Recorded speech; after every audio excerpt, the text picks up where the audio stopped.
Hello again. We film these short pieces, as you can see, up in the choir loft with my friend Justin Rumenap, who's been so helpful through all of this.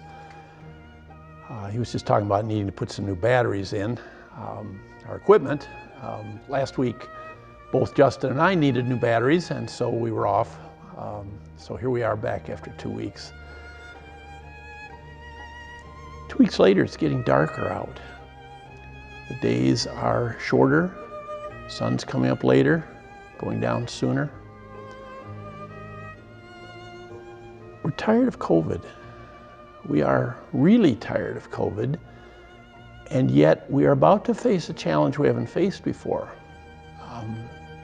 When this all began, it was a few weeks before the spring equinox. And so as everything tightened down, we were able to get outside, and more, spring turned into summer. We were able to walk. Whatever our favorite recreations were outdoors, whether it's cycling or gardening or whatever. At least to some limited degree, we were able to do some outdoor traveling, camping, beyond the rivers and stuff. Vaccine is coming, but it's not coming soon. And so we are now going to be doing COVID as it gets darker and colder. And this is going to be a challenge. We are tired. People are physically tired. People are emotionally tired.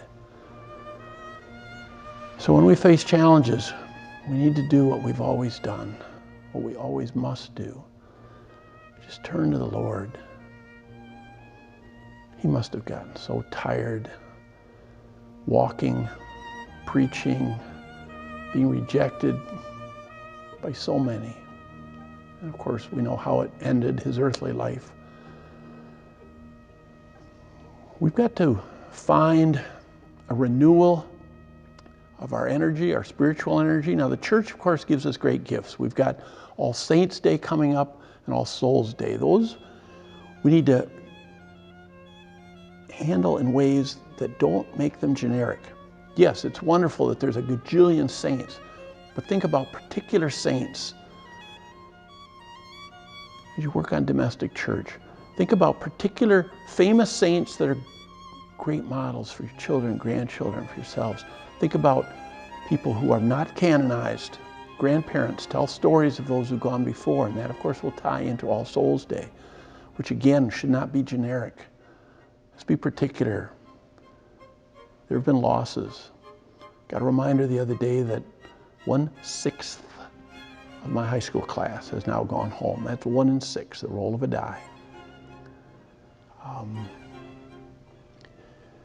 The 7th, there's a little light.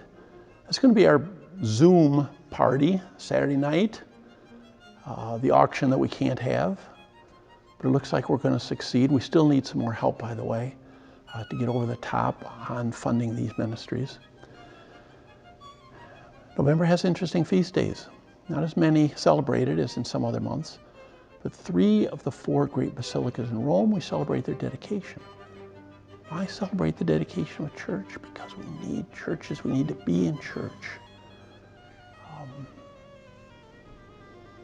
Here at St. Martha, we're wide open. Mass is being held. School's open. Religious ed is open. We've got the mask. We've got the distance. We will be very careful. If you're concerned, try daily Mass. You can sit a mile away from anybody else.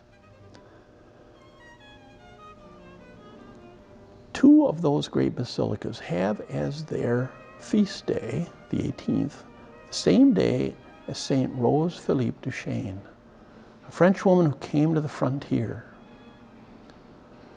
To the west, there were the native peoples, as we know, not always being well treated. There was also the European peoples beginning to move west. She opened Catholic schools. She was bringing the light of Christ, both to the native peoples and to the European peoples. Advent is coming. It's a time of renewal. It's the beginning of a new year. We'll say more about that later. But as we do COVID, in days that are getting darker and not lighter, let us remember to light candles, literally and figuratively, in the domestic churches of our homes. May the peace of Christ, may the light of Christ be with each of you. And may God bless you.